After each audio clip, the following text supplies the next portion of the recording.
Hey, it's Gina with WTI.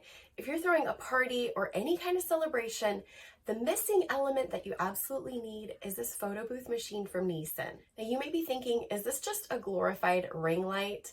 And let me tell you, it goes so beyond just having a good source of light.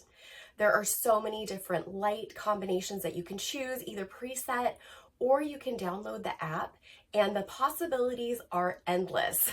It has red, green, blue light choices, and you can mix and match all the colors to find the perfect one for your gathering. This is extremely heavy duty.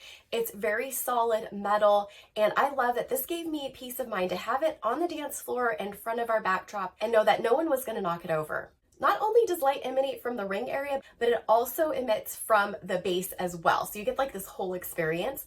Plus the head is tiltable and adjustable 360 degrees. So you can get portrait or landscape mode or somewhere in between. The world is your oyster. This took me about half an hour to put together myself, and we used a 10.9-inch iPad. If you have a different size iPad, this comes with 3 different sizes so that you can find the most secure fit. It stays really well in place. There's bars on the back that keep it from moving around.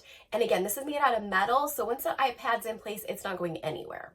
This is the ultimate addition to parties. It's something that I'm so glad I have. I don't know how I lived without it before. You will not regret getting it, and that's my point of view.